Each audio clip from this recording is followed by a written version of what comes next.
Welcome in to the Monday Morning Quarterback UK with your boys Ben, Dami, Kriski and Bids. How are we doing today, boys? Yeah, doing well, mate. Doing well. Can't complain. Busy weekends, but yeah, great round of games last night. So overall, really happy. How about you, gents? All good? Yep, same as me, mate. I'm just ready to get into it. Some big performances, big games, ready to talk. Yeah, for me, again, same like you guys, really good weekend.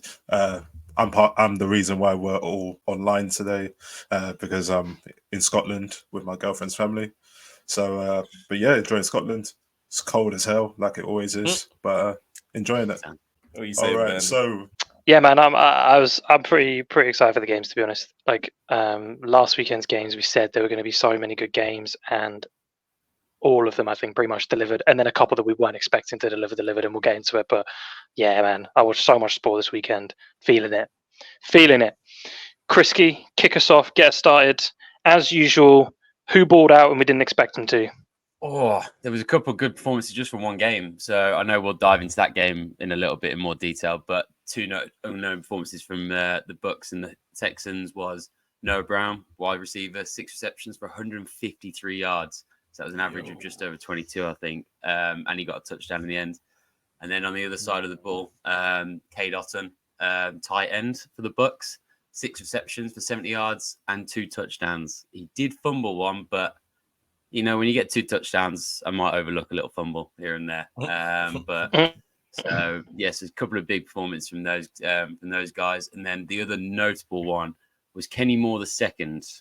So he cornerback, and he got 2 picks for the Indianapolis Colts. So yeah, 2 picks in one game. He flew in his whole family as well. He flew in his Did whole you see family. that? It was crazy. He's the youngest of 6 girls. He's got 6 sisters. Seriously, I did not know that. Yeah, wow, that's wild. Yeah, it was cool. They were all up there in the stands, like 2 signs when he got his second one. They were going off. Yeah, it was cool. That was cool. No, that can't have happened often. 2 picks in one game. Yeah, that's sick. Yeah, no, that was awful. Yeah, Bryce. We'll get into Bryce later on, but yeah, that was But big performance from him, and yeah, big up to his family as well. Flew them all in just for that game and performed. Yeah, it's worth the big pay, like worth that cost of flying everyone out. 100%. Yeah, for sure. I mean, I doubt that's much of a cost to him, but yeah, cool. Yeah, he's gonna get some healthy bonuses after getting 2 pick sixes. But it seems like that's how people get how they perform. Like they bring in their family members or people they're seeing, like the Taylor Swift effect, man. Bring them in and they perform. We're gonna go there. Right, so moving on from the unknown player performance of the week, we're going to move into our college football section of the week. So normally, Ben will give us an update on Colorado Buffaloes. How did they get on this week? It's gone a bit quiet in terms of hearing about all the different celebrities that came to their games. So any celebrities at Bro, we might need to kill this segment off because I gotta be honest, the Buffaloes just aren't doing the job. You know, like we might need to move on to like a Georgia update, or I don't know, like a Michigan update where Michigan getting investigated for stealing people's signs, like signals and stuff. Yeah, that's way more interesting because the Buffaloes just aren't getting it done. I'll very, very briefly give you a roundup, but yeah, it was pretty garbage. They played the Oregon State Beavers, just for you bids, the Oregon State Beavers. Oh, yeah. Nice. Classic. The Beavers beat them 26-19. Beavers are a pretty solid team, good defensively, 46th in the country, which doesn't sound good, but there's 133 teams, so that's pretty decent. And have played some good teams in that as well. So statistically, they're 46th, but they've played some good teams, which makes it look a little bit worse than it actually is. And Colorado are pure garbage defensively, 129 out of 30. So I said they're 130. Sorry, there are 130 teams in CFB. Wow. 129th in total defense. Garbage. Colorado finished with -7 rushing yards. I'll just put it like that. And Oregon State got 195. Like it just, it's just not it. It's just not it. So pretty comfortable for Oregon State, who were up 23-5 going into the fourth quarter. Yes, Colorado State did force a safety in one of the craziest plays. So Oregon State went for 2. The snap was high. So they went for 2. Snap was high. Colorado picked it up and ran the length of the field and therefore got a safety. No, I don't know if you know that, but you get if you go for 2. If you go for 2. Yeah, if you go for it's not. I don't know if it's actually considered a safety, but if you go for 2 and you fumble it and the team returns it, they get 2, not a touchdown because they were only going for 2. It wasn't an open play. That makes no sense. I get what you're saying, but that makes no sense. I don't get why that's a rule. Yeah, well, it's because they don't want there to be that much of a risk in going for 2 that you're going to give up a touchdown. Otherwise, there's less likely the teams would go for it. Like Is it's it that more much of a risk. How often does it happen where they? Well, it they shouldn't like be. 900 yards. It shouldn't be, but they were up. They went up 23-5 and then launched it over their head to give them 2 points to go. Yeah, 23-5 going into the 4th, which was hilarious to watch. But apart from that, it was comfortable plain sailing. And next week, Colorado are at home to Arizona. So I don't know, man. We'll give them one more week, but celebrities aren't showing up anymore, man. No one wants to be there for this garbage, this tire fire. It's a shame. I was enjoying prime time, but it really doesn't sound like very prime at the moment. Hot garbage is how he's described it. So I don't think he even really believes in his team anymore. It's all started to kind of fall apart at the seams a little. So yeah, we won't dwell on that. But over, right? Yeah, I mean, they'll be hoping to get in a bowl game, but they're going to need to win some games to get in a bowl game, and that ain't happening. It doesn't look like so. So yeah, we'll breeze right past it, and we'll reconsider that segment if we want to do a different style of college roundup because this ain't fun to talk about anymore. We just do the Heisman running. Oh, we can do a Heisman running. Yeah, I can do that. I'll have we'll do that next week. We'll do a little Heisman situation, Heisman roundup, where everyone's at and where we're sitting. Random question as well. Who has the worst defense? Colorado or USC? Colorado. Okay. Well, considering they're 129. It's close, right? USC is like 100th. Like seriously, that low? Oh, bro, it's garbage. They give up so many points, man. They gave up 50 to California, man. The Golden Bears? You're going to give up 50 to the Golden Bears? You can't call a team the Golden 49. Bears. 49 to the Golden Bears, because damn. And now going into our games of the week in week 9. I don't know what week we're in the college football schedule, maybe week 11 or something.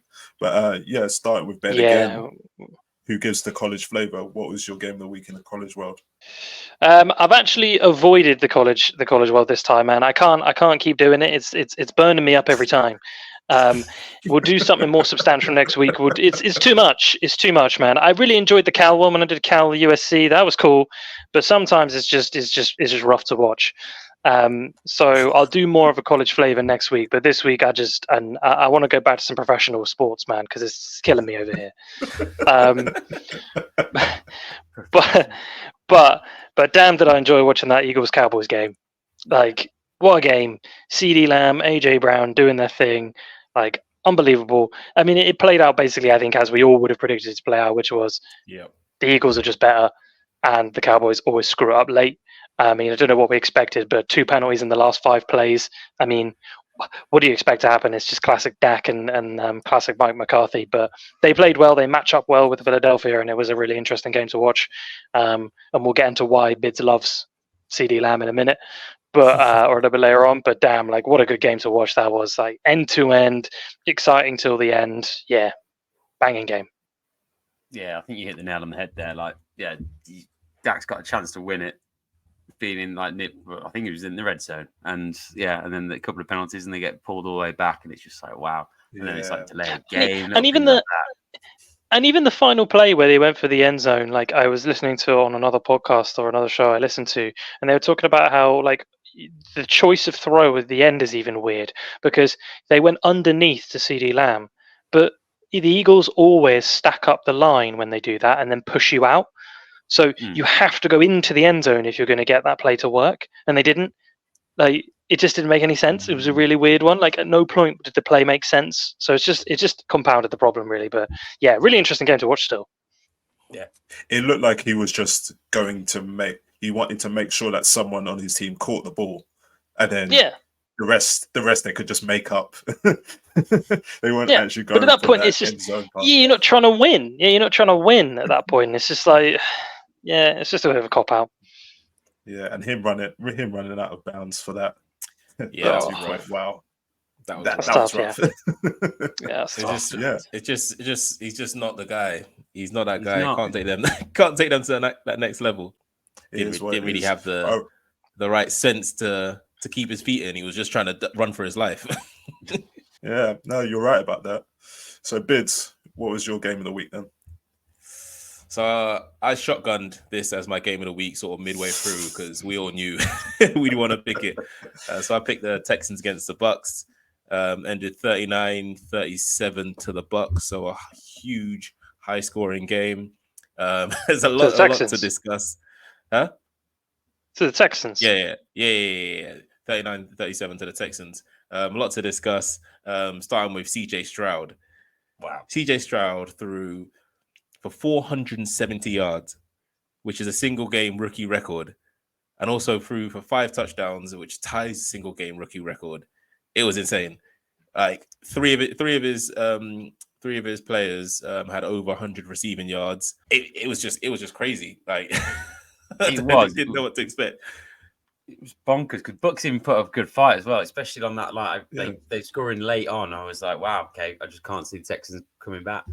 They did, and Texans had to sort of change when Kaimi Fairbairn, their kicker, got injured after his first attempt, injured his quad. So they had to change up their tactic. Didn't have a backup kicker, so they were going for 2-point conversions. They were sort of always going on for 4th downs instead of field goals. It was crazy. And then the backup kicker was their running back Dare Ogunbowale. And what a hero! Yeah, it was just jokes. And he actually even scored a field goal, 29-yard field goal. It was questionable wild. Technique. Questionable technique. It wasn't Dami-esque, but for those who are listening, my face just dropped when Bid said that. Yeah, to be fair, like your kick was pretty bad, but for a running back, not a bad technique at all. Like he just drilled it. Definitely didn't get the height as the standard running kickers do, but my God, it was a pretty nice. The thing is, as well, like the Texans are just. I think people were questioning it at the start of the year, and even over the last few weeks, people I think have still questioned it. Are the Texans a real team? Like are the Texans actually as good as they seem? And I think a game like this, the Bucks aren't like the Eagles or someone like the Ravens or the Chiefs, but like they're a good team. Like the Bucks can play, and they've been playing pretty well. And to get into a shootout like that, and to find that the Bucks and the Texans still get the win, like in a shootout like that where they don't have their kicker, like everything kind of goes against them. CJ Stroud just pulls out an unbelievable performance. I mean, he cemented himself as the offensive rookie of the year for sure. But they've actually cemented themselves as a real team. They can cause real teams as well problems, which is really cool. No, for sure. No, I mean, as they say, he throws a pretty ball, doesn't he? He does. I mean, he's looking. He does. Exceptional quarterback, and and his processing is off the charts for a rookie. And like now, and now the Panthers look so stupid for choosing Bryce Young over him. Which you can't really do this because Bryce Young was the obvious pick, right? Like, yeah, for sure. I don't think it's hindsight. But I don't even think it's necessarily that. Like, I think obviously CJ Stroud is clearly been better, but I think the only thing I would add is we've spoken about it before. Situation matters. Like, situation matters, and the Texans seem to have a much stronger overall team. The Panthers have mortgaged their future to get Bryce Young in the hopes that he'll carry them. Like, that's a tough ask for a rookie.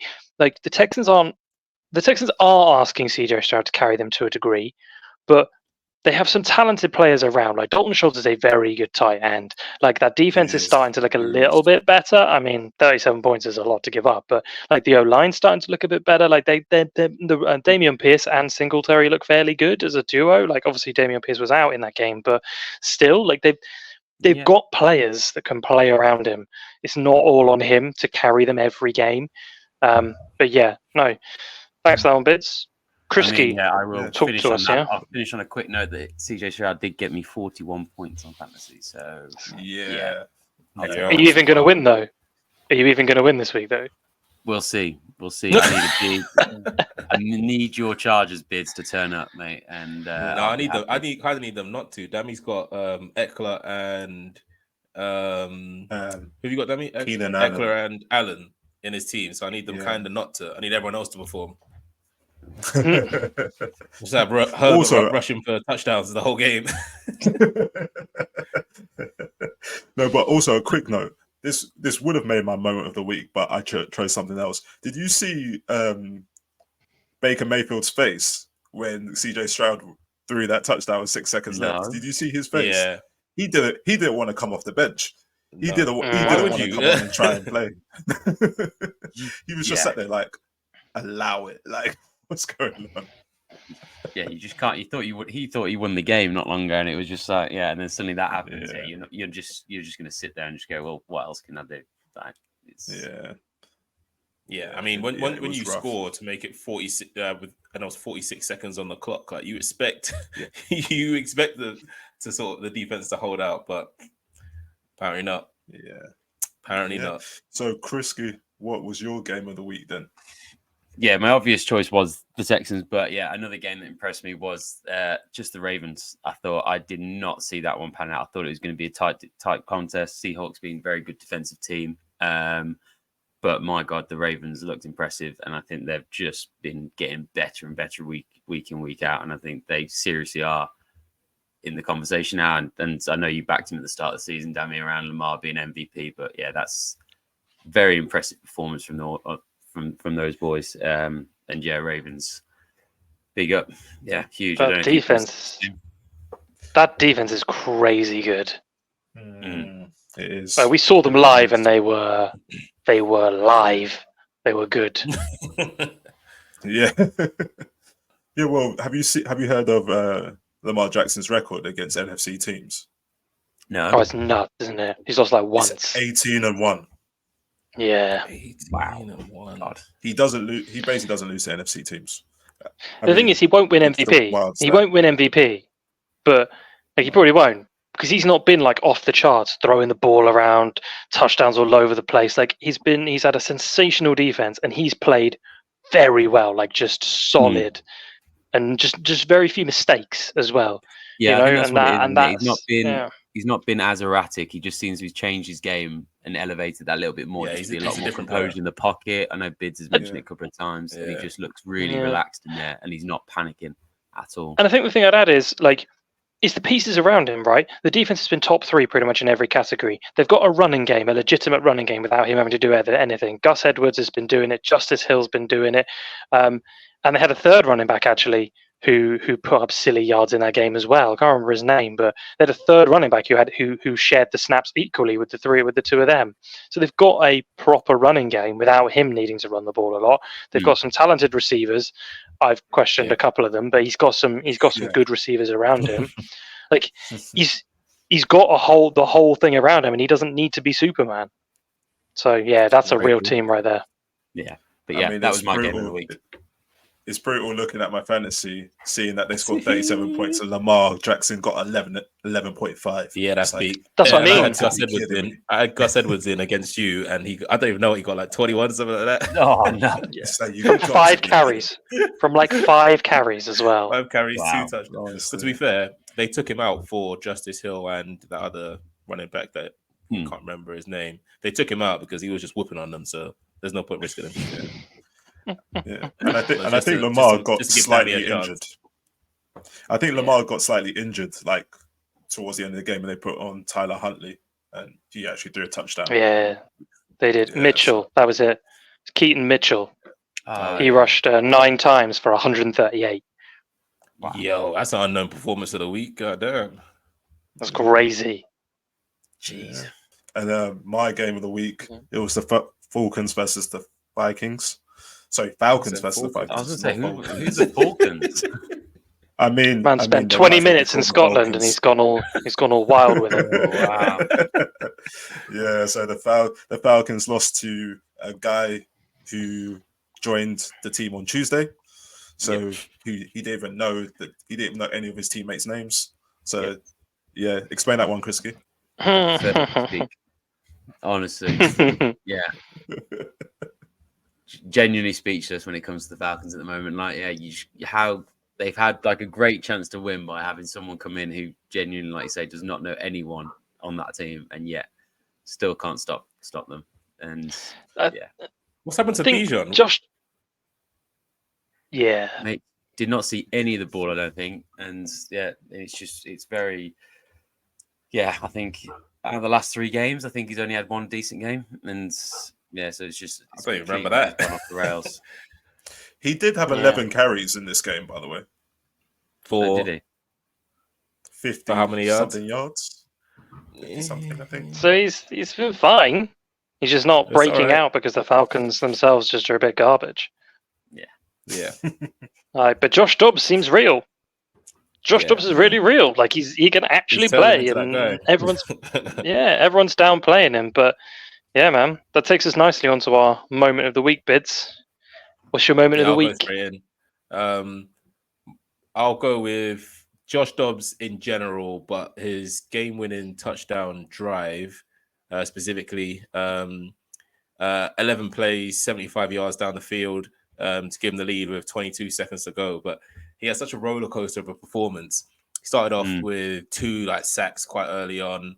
One of which was a safety, and I was just thinking, "Oh, this is a train wreck." There's no way you could have a worse debut than that. But then he just turned it on. Was rushing great. He scored a rushing touchdown. And led him to that game-winning drive. So big up Josh Dobbs, mate. I'm going to join him with Josh Dobbs. Josh Dobbs hype train. I think what is with us and loving Minnesota Vikings quarterbacks? I think we just very strange boys, but I'm not going to complain. But Josh Dobbs. My moment of the week was going to be the running back kicking the field goal, but as we've already spoken that, I think jumping on the Josh Dobbs train, him doing the count on the side of the fields, they just summed it all up. I think it's just epic. I know we're just going to hype him up even more throughout this segment, but epic performance. Yeah, I think Josh Dobbs proving he can be that guy was pretty awesome. I really like that because getting removed by your team when the team itself hasn't played well, but you've been pretty good for someone who we know hasn't been good for a long time. Who hasn't even played a game yet? You didn't even get benched for him. You got traded before the guy even had played a game, and they put Clayton Tune in instead of you. Like, I just didn't get it. Like, man, Clayton Tune. Like, I don't get it. And we were talking about, maybe they would trade Kyler, but they wouldn't be trading Josh Dobbs. And you actually called that. Last week, Bits. You said that they might trade Josh Dobbs. Yeah, I thought they'd trade Kyler. They traded Josh Dobbs because they believe in Kyler for some reason. Like. Very, very strange, but proving you can be that guy, I thought was really cool. Considering you just got traded, no one thought you were going to be able to do anything, and you win a tight game against. Yeah, we say the Falcons are garbage, but they're not. Like that Falcons team can hang with anyone, and that was quite cool to watch. But my moment of the week was proper weird. There was a wedding at the Eagles Cowboys tailgate. What? Yeah. What? Yeah. So in the Eagles Cowboys tailgate, there was a wedding. Like they posted it on X.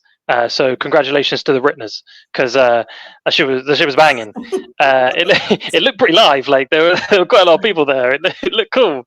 They had like flower girls. They had there was a whole thing. You are saying not saving much on the cost on the reception, but it's going to be a lively reception. They did the whole EAGLES Eagles chant. Yeah. I'm hoping they were Eagles fans because if they were Cowboys fans, that puts a bit of a damper on the wedding. Nah, they were Eagles fans, man. Risky. Yeah. Oh, that was good. Only for sure. My moment of the week was in NFL Germany at Frankfurt, and it was Duffy causing the fumble on Tyreek Hill. And then I think his name was Edwards, picked up the ball, recovered the fumble, lateraled it to Brian Cook, and he ran it in for a 59-yard touchdown. That was cool. One of the wildest plays I've ever seen. Like, of course, we've seen players get tackled and they fumble the ball. And yes, we've seen it recovered for a touchdown. What I've never seen is a player recover the fumble, lateral it to their teammate, and then return it for a touchdown. That was wild. He was looking for especially it, on Tyreek Hill. Yeah. What was cool was he was looking for it. As soon as he picked up the ball, he knew he was going to get wrapped up, and he was looking for it straight away. Like he was clearly thinking that way, like from the jump. That was cool. Yeah, that was cool. Good play. I just don't know why that's not more common, because it's something you can practice in just kind of like like see a tackle thing and just be aware if there's anyone there you can do. I know there's the risk of someone not catching it and fumbling it, but yeah, it's if you got a chance to usually completely get into open field and run for a touchdown, like is there not a chance just to go a bit gamble on it? It's usually coached out of players because half the time they just launch it into the opposition's hands after making the play, and it's just like we're not just hang on to the ball. Bring in a rugby coach. Huh? Bring in a rugby coach. Don't even need to do the laterals. They just dash it to the side. Actually, just do a rugby pass. Yeah. Well, yeah, okay, fair Bids, enough. you say that. I can't remember what team it was, but a team was actually training with rugby balls to help them catch the ball, and they got obliterated by the national media for it. Like they were like, how's playing with a bigger ball going to help you catch the ball? Yeah. Like what with that doesn't make sense. I don't know, but like you catch it because it's bigger in training, and then you'll get to the game and it's smaller and it goes through your hands. Yeah, I don't know. Yeah, smash you in the they brought in a face. rugby coach. They brought him in, and they got obliterated by the national media for it. So I think most teams will stay away from rugby coaches. Elements of rugby getting getting brought into NFL with the tush push is essentially it's not a scrum, but it's got elements of a scrum. So why can't laterals turning into actual rugby passes and actually just running in a line in a flat line? Well, crash ball. I think for defensive players, especially when they recover the fumble, right, the biggest thing on their mind is just secure the ball. We've done everything we can to get the ball off the offense. Now let's just secure it and go down or go as far as we can. Maybe less so with special teams and more with the actual in the actual offense. Your plan is to get in a position where you can do laterals to 3-4 players in a row, as if you're playing rugby. Try and get them further yards up the pitch, and then give it to your fullback to crash ball through the middle. Yeah, crash ball through the middle. Yeah. well. Do you guys remember last year? I think it was when Jacoby Myers was still at the Patriots. They were playing the Raiders, and he tried to lateral it to Mac Jones, and then Chandler Jones caught the ball and just destroyed Mac Jones. Well, that's what you say. You're trying to throw the ball to Mac Jones. Like Mac Jones is the most agile player to lateral the ball to. Like, God. Yes. So that's why I think most players stay away from the lateral. But so that Duffy forced fumble was my moment of the week. Now we're going to go into my favorite segment, purely because it's mine. is the fix up list. So I'm starting with this. Yeah. Oh no! I'll be very quick. So number 1, Arthur Smith. You can be quick on this one, Yeah. So Arthur Smith, I have no idea what he's doing. Why is he not using Bijan properly? Why is he not using Kyle Pitts properly? Why is he not using Drake London properly? There was a part of the game, I think in the second quarter, they were at the 1 yard line. So it's literally 1 yard, you're in the end zone. Not at any point in his 4 attempts did he use Drake London, Bijan Robinson, or Kyle Pitts in any of the plays. Not once. I like that. Decoy. Mark the good players. What? Really? Is that what we're doing? I don't know, man. I'm touching it towards me. Right, yeah. So Arthur Smith, and also the front office of the Falcons. So it's a joint thing. Like, what are you guys actually doing? Like, I don't understand. Arthur Smith, he seems he's almost too clever for his own good, and it's just not working out. And now you're kind of stuck with Taylor Heineke. I said Taylor Heineke was better than Desmond Ridder, but now I'm like, oh, maybe they're just both as bad as each other. It's just that I've known Taylor Heineke for longer, so I'm not sure. But either way, Arthur Smith and the Atlanta Falcons front office, they need to fix up. The Arizona front office, they need to fix up. You let Josh Dobbs go, and he goes and wins a game with no practice, and you have Clayton Tune, Clayton Toon, and you score 0, a big fat donut. That is not looking very good. That is wild to me. So yeah, Arizona front office, fix up. And then the last one is Josh Allen. So this is one where I have to give Ben and Kriski kudos. They've been talking for Ben. It was last week. Kriski, maybe he claims it was week 2, but I'm not too sure about that. Claim that the Bills are not going to make the playoffs. Right now, it's looking like they might not make the playoffs. They're currently ranked 9th. They're seeded 9th in the AFC. And after the Broncos, they have the Chiefs. I think they have the Eagles, and I think they have the Cowboys in the 4 games after they play the Broncos. That is a really rough schedule. They're cooked, really man. They're cooked. Yeah, and then they're probably not getting any of their defensive players like Milano or Tre'Davious White. Mm. And it was a pretty comfortable victory for the Bengals yesterday. I know it was only just one score. It was only a 1-score game at the end, but it was pretty comfortable. And Josh Allen, he keeps throwing interceptions every week. He throws an interception every single week. Honestly, like I might start betting on him making interceptions. We should just call those Ben's bankers, because he's always going to throw a pick for some reason. And he's literally they've got 4 losses. They've lost to the Jets because he was throwing picks. They lost to the Bills, so they lost to the Pats because he was throwing picks. Like at some point, he needs to wisen up and just stop being a gunslinger and just start using common sense. Take the checkdowns. Let your running backs take over the game if you can run the ball. So yeah, Josh Allen, you need to fix up, because at the moment you're not making the playoffs, and that is shocking for a Buffalo Bills team who normally are ranked in the top 3. Are they 5-4 now? 9th. Yeah, 5-4. They're seeded 9th in the AFC, behind the Bengals and the Jets. So yeah, he needs to fix up. I wonder whether it's ever happened where the person on the front cover of Madden has not made the playoffs. What a shout that is. This is the first, and I called it. Oh my god. Wow. Yeah. Well, we're gonna have to do some serious research for that one. But yeah. On next week's episode, we'll discuss that. Right, I'll go into mine now. Just on the topic of picks, I'm gonna go for Bryce Young. Needs to fix up. I don't know whether he's struggling in a poor Panthers team or struggling with the pressure of being the number 1 pick, but yeah, it's not looking good. CJ Stroud is just embarrassing him, really. Like we spoke a couple of weeks ago about the Texans versus Panthers being potential game of the week, number 1 pick against number 2 pick, but it's not even close at the moment. CJ Stroud is balling out, and Bryce Young is throwing three disgusting picks.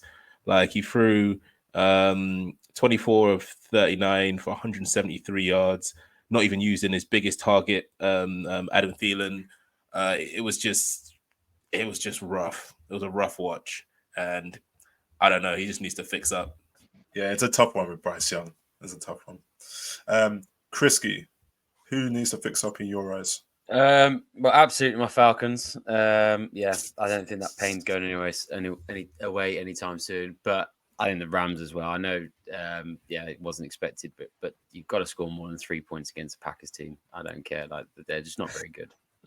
Sorry, Ben, but Rams, I think I expected them to bounce back a slight bit, but yeah, that was very disappointing performance for me. Yeah, Ben, for you. I mean, I'm going to keep it really brief. This hasn't been too harsh this week, so I'm pretty pleased with that, because we're normally just absolutely rinsing players. This time we haven't gone after anyone quite so aggressively. I mean, say we, Dami. But this time, I mean, Giants. Damn. You're going to give up 30 to the Raiders, and you're going to put up 6? Like, that's garbage. Like, Saquon tried his best, but damn. That's all I had to say. I mean, this isn't even a fix-up point anymore. It's like, what are you going to literally overhaul the whole team? Like, what's the play here? Because it ain't working. Like, nothing's working. Defense isn't working. Offense isn't working apart from Saquon. That's about it. He's the only one who got anything going. Garbage. I thought we agreed that we wouldn't include them on the fix-up list because they were that bad. I think you said you wouldn't talk about it. You said Yeah, you said, yeah. I couldn't not. It was the Raiders. Like, people genuinely thought they were going to get within 3-4 points of the Raiders. They lost by 24. Like, that is pure garbage. That is hot garbage. The Raiders did realize that if you give it to your best player in Josh Jacobs, you might actually do well, which they haven't been doing this whole season. Literally. Literally I that. mean, the only defense I can provide for that performance is that clearly Wink Martindale is not the defensive coordinator I thought he was. And also, we were only down 7-0 when, and Bids will go into injury corner with us very shortly, Daniel Jones tore his whole ACL. Yeah. So we were only down 7-0. And then there was no Tyrod Taylor because of his rib injury. And then we had Tommy DeVito. Tommy DeVito, people. Yeah, the less said the better. I like what do you expect? I don't even know. Do any of you guys know your third choice quarterback? What their name is? I don't know. I barely know my first choice. Yeah, we don't have a first choice, so nice try. Oh, God. Yeah, man. Yes. Try running with 2 backups. Yeah.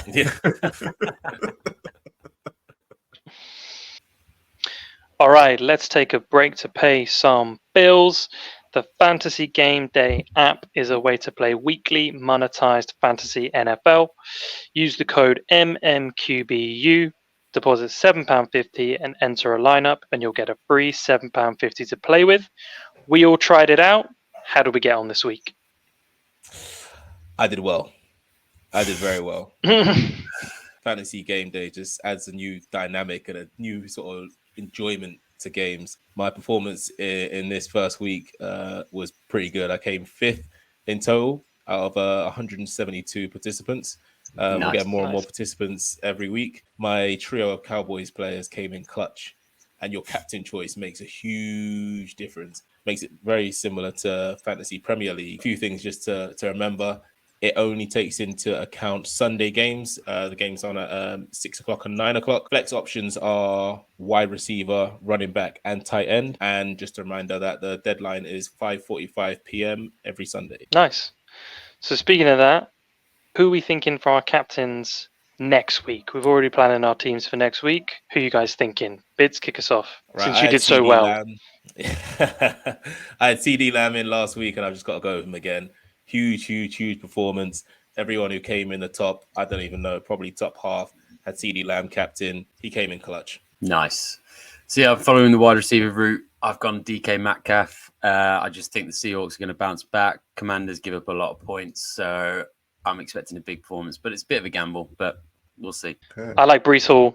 So he plays Vegas, who go at the 3rd most points to running backs, and he's had a big last 3 game weeks. So yeah, I feel like Breece Hall's going to have a big game. Yeah, for me, it's Travis Etienne Jr. I think they're going to need to run the ball a lot against this 49ers defense, and he's also a catching threat. So for me, Travis Etienne Jr. Fair enough. So download the Fantasy Gameday app now and use code MMQBU when you sign up and enter that lineup. Now let's get back to the episode. All right. Now I mentioned it. Bids, please take us to injury corner. Right, yeah, there was a lot again. So I'm gonna stick to key players, big injuries. Starting with the headline, which Dami just mentioned, is Daniel Jones, who unfortunately tore his ACL, and that actually takes us to 28 now. So I think last week we reported it being 24. It was actually 25. Jeremy Reeves tore his ACL last week.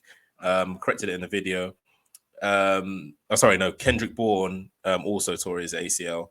But Grady Jarrett also tore his ACL last Sunday, and Daniel Jones takes us to 28. It's rough. We were saying that there hasn't been any for a while, and then there's like 4 in a week. Yeah, Jeez. Rough going. But just a quick run through.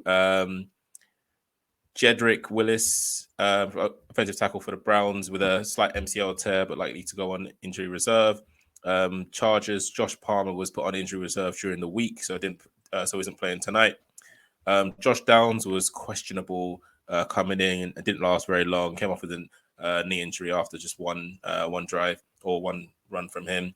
CJ Henderson went off with a concussion protocol. Dallas Goedert is another big player for the Eagles.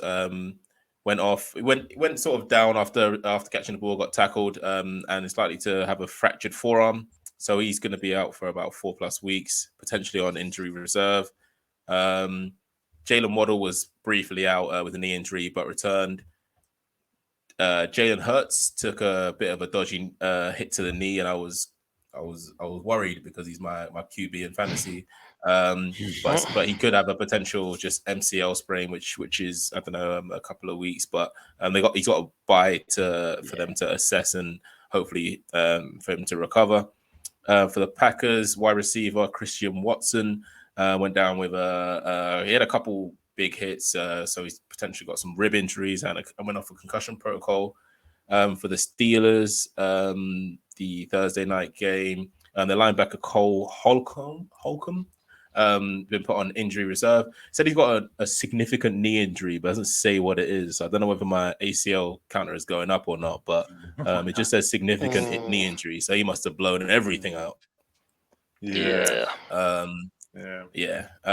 Texans Kaimi Fairbairn, we mentioned earlier, quad injury. Traylon Burks for the Titans with a concussion protocol. There's about 10 concussion protocols each week. And finally, with the Vikings, they had quite a few big ones. So KJ Osborne took a huge hit from all kinds of directions, like up, down, left, right. It was awful. That was he rough. just crumbled to the ground. Yeah. So he's gone off, but it looks like it's just a concussion protocol. So hopefully he's all right. Cam Akers. He seemed okay. They got him up on his feet. Yeah. So I was worried at first. I didn't see the hit, but then everyone was sort of on their knees, and I was like, "Oh, what's happened?" He got mangled, but he was up on his feet, and they got him on the car, so he seemed okay. Yeah, I think it was good to see that.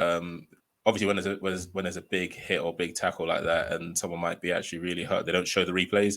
But then after a couple of minutes, they just showed it. It was just him just getting crunched. But shouldn't be too bad. But sorry, I should have mentioned this earlier in the highlight as well. Cam Akers.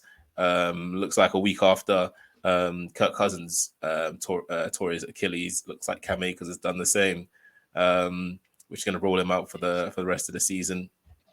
Peak. And the reason why Josh Dobbs had the performance he did was because their second string quarterback Jaron Hall went off for concussion protocol and will probably never play again. That was I mean, it's likely Josh Dobbs will get injured at some point, so maybe Jaron Hall will come back in. But it was really tough. Yeah, the way QBs are dropping like flies. It's horrible. You could just see his inexperience. You could see that inexperience in the way that he ran at that and got hammered. Like, you could just see his inexperience. Like, he didn't go down. He didn't try and spin out of it. He just ran head first directly into it. I was like, oh, what are you doing, man? It looked painful at the time. Yeah. That's not the one. Ben, you talk about experience, right? And you said, oh, he should have gone down. He should have did something. Did you not see what happened to Dak Prescott? How he got flipped in the air when he tried to run into the end zone. Yeah.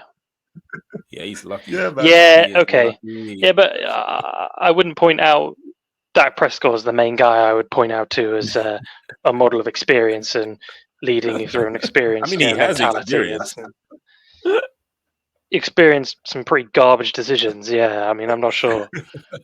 Now with his little pump fake before in a warm up, his experience with that. Did you see the guy who came as Halloween as Dak and he was walking? Dude, his little twist. Yeah, his little. Oh yeah. 10 out of 10 for that guy. It's too much, man. All right.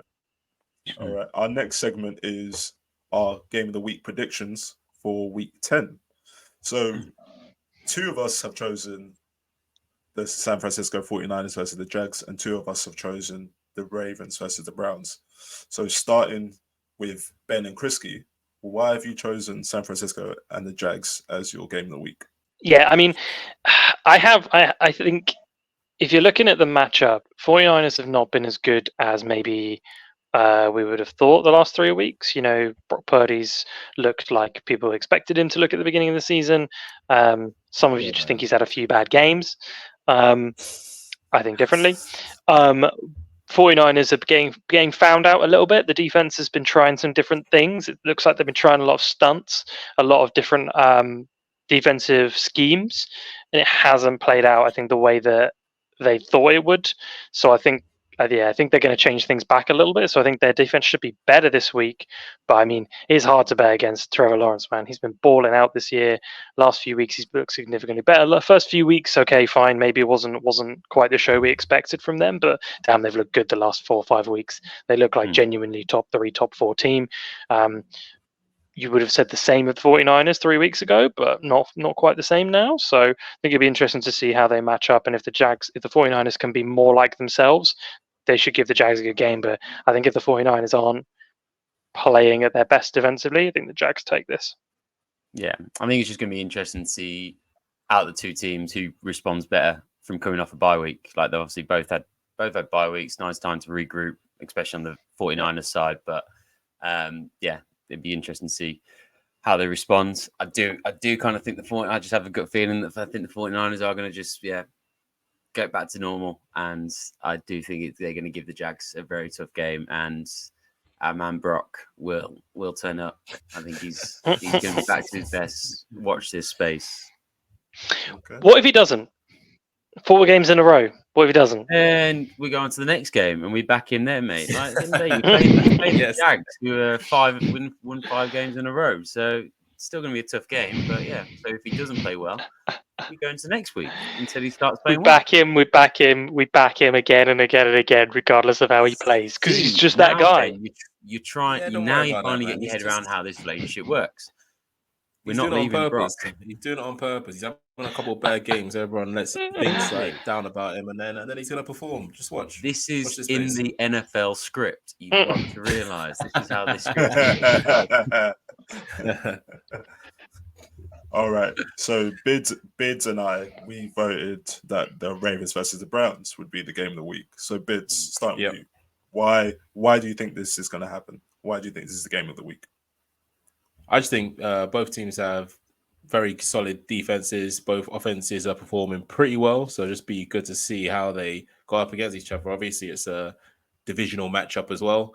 I just looking forward to seeing how Lamar performs against a top defense. Yeah. So I can literally echo everything you've said. I think both teams have really good defenses. I think the Ravens I think they've slightly improved even more than the Browns have over the last few weeks. Deshaun Watson actually had a good game. I know we're not particularly big fans of Deshaun Watson for obvious reasons, but he had a good game. He had a good game last week. Facts over feelings. But the Browns are a very good team. They're 5-3. Ravens are 7-2. So they're up there with the Chiefs. Divisional games are always really tough, like we've mentioned. To be fair, Lamar Jackson actually has a really good record against the Browns, I think. Well, he definitely has a winning record from last time I checked. So it should be a good game. The Browns need to keep it up because now the Pittsburgh Steelers and the Bengals both have the same record as them, so they can't really afford to lose any games going forward. Funnily enough, all 4 teams in the AFC North will currently make the playoffs if it was to finish if the playoffs was to start tomorrow, which is Seriously? crazy. Wow, that is pretty cool. Wow, what a good division that is. Yeah, I mean, a lot of people weren't expecting that. But yeah, every team is a very viable team. Pittsburgh Steelers. They seem to get a win out of nowhere. I don't know how they do it. It's the Mike Tomlin effect, I guess. But yeah, looking forward to that. Yeah, true. Yeah, and was it Deontay Johnson and George Pickens? So yeah. So and now this is the best round. This is the best segment we have. Okay, it's bold take. So I'm going to start with Kriski. Kriski, what is your bold take for week 10 or for just the rest of the season? You put me on the spot now. I didn't actually have one prepped because I was going to back something about CJ Stroud, but I already thought about it at the start of the season. No, I can think of one about. I'll jump in. I'll jump in on your CJ Stroud one. Yeah.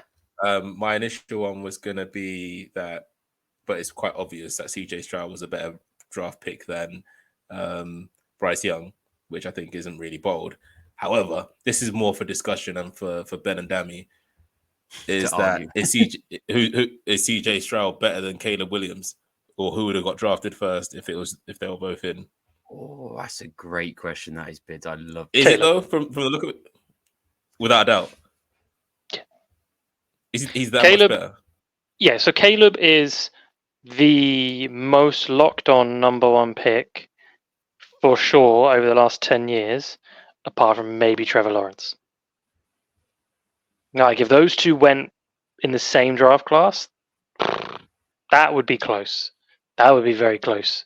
Outside of that, no, there's no one that competes. Even Caleb after Williams. seeing how CJ Stroud has performed so far. Okay, so that you said in the draft class, not you've seen CJ Stroud perform the first 8 weeks of a NFL season. Like, I think I would probably still roll the dice for Caleb. Okay. CJ Stroud's been very good, of course, but rookie season, teams get tape on you. Second season's never usually quite as good. I think it'd be interesting to see if he can carry that over to a second season. Now, but if I've only seen one half of a season for you, I'm not backing that over Caleb Williams, who could be a generational talent. That's not something I would risk. He's the closest thing to Patrick Mahomes. Like I would take him for sure. Okay. That wasn't much of a conversation. Yeah, and I think there was something about Caleb's athleticism is just off the charts as well. He's not exactly like a Lamar. He's not going to just sprint past everyone, but his ability to scramble in the pocket and make plays is what sets him apart from especially every quarterback in the current drafts up to come.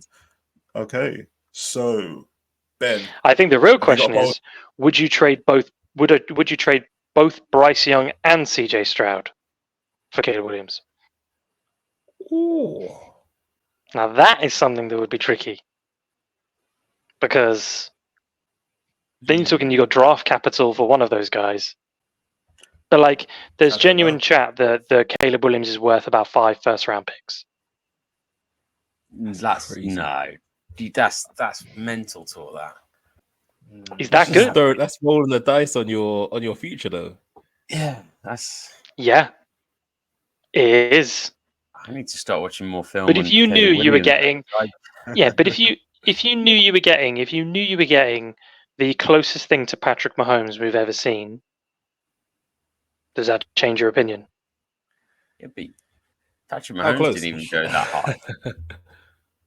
Patrick Mahomes went 12th or 10th. Yeah, but we still didn't know Patrick Mahomes was going to be Patrick Mahomes at that point. So I feel like you don't actually know what Caleb is actually going to do. So to draft 5 first-round picks would just be suicide. But you've seen Patrick Mahomes now, and you see someone who plays similarly to Patrick Mahomes, has a similar level of creativity, is making plays like Patrick Mahomes. How many first-rounders pan out? Half of them. Yeah, but how many quarterbacks pan out when you actually trade your whole future for him? Yeah, valid, but only Trevor Lawrence has been talked about in the same way. And how's Trevor Lawrence doing? I'm a fan.